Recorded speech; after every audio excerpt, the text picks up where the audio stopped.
the reason why I have issues with them is because the most prominent aspect of their analysis online, the most prominent aspect of their online presence is anti-feminism. It is. I want to talk about this response to Deontay Kyle. Deontay Kyle is the lead mic on the Grits and Eggs podcast, actually located here in Atlanta. We are in contact with each other, and he's starting to go through what I went through right about where he's at in his career, because he's blowing up. He's really blowing up, and I really love that for him. And I love that for the culture, because y'all remember when I said on the YG, I've said this multiple times. So again, GameStop employee energy. I may get the smooth retwist, right? So the retwist is on point. But at the end of the day, I am about to stream Elden Ring. At the end of the day, I am a high-ranked Tekken player in the world, So I can pass for a certain aesthetic and demographic. Omar the Loon, yes, duality. I have a lot of duality, but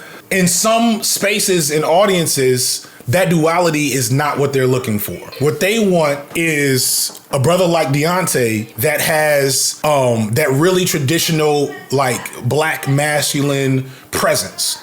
I can perform that. That's a part of me, but it doesn't flow out of me naturally. And some dudes, they'll feel some type of way about that. You know what I'm saying? You really just need to kind of own the space you occupy. I got 3.5 degrees. I'm an academic at heart. I'm a nerd at heart. So if I go into a room of just regular dudes, I can still talk in that room. I'm a vibe in that room. I've been in those rooms my whole life, but I really can't be the spokesperson to lead the conversation within that room. Does that make sense? This is one of the reasons why I'm really intentional about talking about and platforming John Lewis and Lil Bill. Lil Bill's more from that energy, more cut from that cloth. Dom from the Potty Mouth podcast. There's a spectrum of these dudes that genuinely in their heart have a ton of, I'm not even gonna call it hate, it's insecurity, it's animosity, envy, real talk. It's not even bullies. Golgito, you would think it's bullies.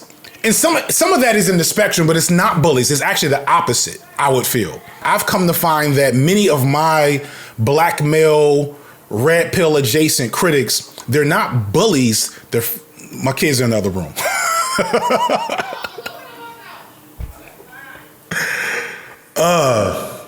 They're fucking losers. You know what I'm saying? They're lames. And it's funny, because I know one of them is going to see this and say, who is FD to call someone else a lame? Nigga, I'm FD signifier. You feel me? Are you catching what's happening here? I need to play the video first, because the video is really what couches the reason why I don't really rock with any of the criticism. And so I say all that to say, when I play this and you hear Deontay talk, you're going to be like, oh, I get it. But let's hear this real quick. You may not harass women. You may know how to take rejection. The majority of men that most women deal with do not. Yeah. And you are accountable for that as well. Because I don't got time to figure out which white people are nice, which white people aren't racist, or da-da-da-da-da. I have to go on the actions of the group. Right. The group as a whole and the history of that group as a whole tells me that they are a danger to me and they are not to be trusted. Right. And if you can understand that as a black man, and your stance towards white people, then you should absolutely be able to understand women's stance towards you. Mm-hmm. It's not a war on you waged by women. Actually, the war get a little thicker when we start talking about it from the perspective of a woman and the greater society of racism and white supremacy being waged against black people, and then the patriarchal society being waged against women. So they have to deal with two elements. One of those elements we don't have to think about, and honestly, we're perpetuated. Mm-hmm. And it's perpetuated against us young to look at women as objects. Right. To look at women only through the lens of a sexual desire and not as the human being that they are. And when you understand how to deal with women on a human level, you understand how much women will enrich your life. Amen. Amen. You want to turn it up a notch? Yeah. Get you a good woman get you a good black woman in your corner. Amen. Hey, man, you want to see your life turn up? Hey. And see, this is the thing, though. It's a privilege, bro. It's a privilege. You know what I'm saying? We often disregard the power of our black women. The spiritual essence that they're gonna bring to things. The knowing, the seeing. You know what I'm saying? Also, too, Imagine it. They have to be hyper vigilant because they have to be constantly scanning the room, making sure that they're in a safe situation. Absolutely. You know what I'm saying? When we think about these kids who were clearly in Louisiana having the time of their fucking life because they graduated, and we think about white people's reaction to Black Joy. Oh yeah, that's it's not about civility. It's not about decorum. They don't like to see us happy. That's what it is. Now, how often are women just having a good time, and here come a nigga trying to ruin their fun? Yeah. Let's just be honest.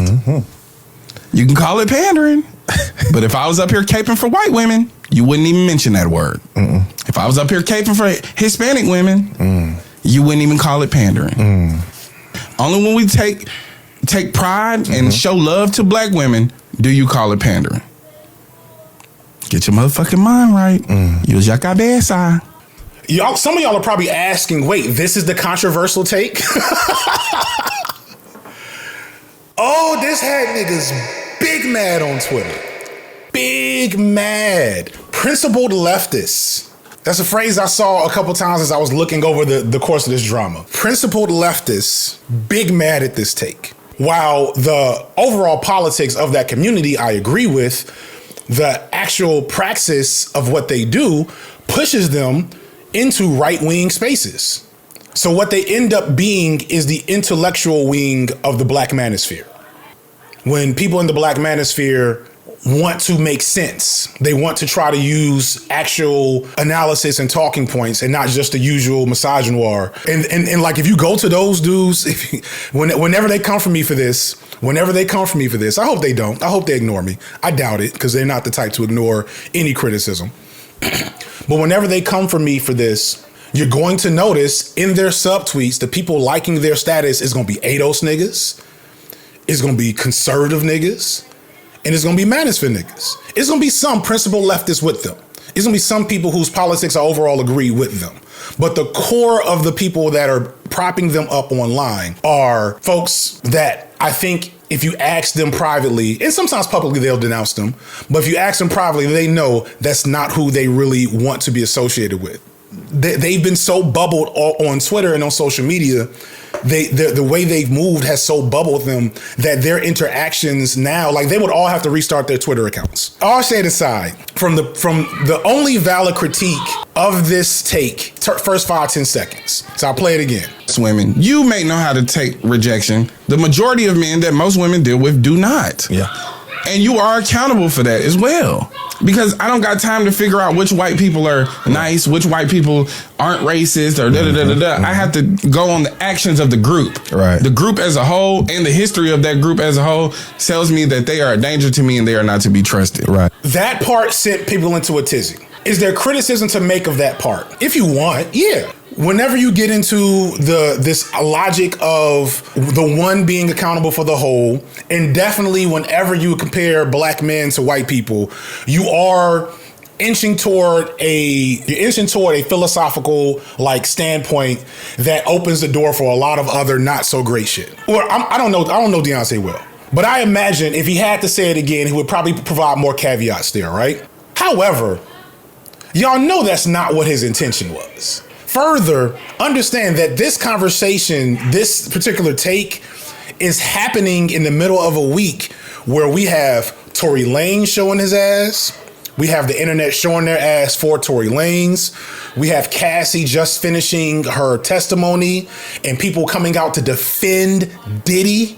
It was a rough week. It was a rough week for Black women and niggas who don't like seeing other niggas show their ass on the internet. It was a rough week. And Boosie, academics, all the usual suspects had a moment last week. And these same dudes, not even getting to the red pill dudes, I don't expect it from them, but most of these same dudes were all but silent that entire time about how that was going for Black women at the time. And understand, when there is, one of the reasons why I tend not to jump in too tough to stories like a Diddy or, Tory Lanez, etc. on my main channel is a thing where the media loves to pillory Black men. Oh, I forgot about RG3. I did make a video about that. So we had RG3's nonsense too last week. There is a challenge to try to talk about dysfunction regarding black men and this gender wars nonsense, etc., without completely making it a dunk party on black men. But that's not a thing I was worried about last week. That is not a thing that anybody should have been thinking of while watching this. If you watch this video in the context of we are in the middle of the Diddy trial, we are in the middle of Tory Lanez public retrial, we are in the middle of RG3's nonsense, and you watch this video as a progressive, as a principled leftist, etc., and your immediate thought process was, yeah, I don't like the way he's talking about black men right now. I'm sorry, I can't fuck with that. It's just weird. That's just weird behavior to me. Because much like I was talking about in the Beyonce video, and this happens a lot on social media, the conversation then shifts from, and this is the insidious part, which is, again, if you are a principled leftist, whatever, the insidious thing is, by you participating in that misdirection, knowing what the point of his argument was, what you ended up doing was removing the focus of this discussion from what's going on with Diddy, what's going on with Tory Lanez, what's going on with the Red Pill, why these types of movements are growing and getting more powerful. They're getting powerful allies. We have Republican government officials in Florida talking about the Tory Lanez trial. We have literal movements from the fascist wing of our government, the overtly fascist wing of our government. Be clear. It's not saying the Democrats are not fascists, but the wing of our government that wears their fascism on their sleeve, that brands themselves, has recognized that there is a crack in the armor if we can get gender wars bullshit popping online. If we can get black men talking bad about black women, we can use that to kill them all.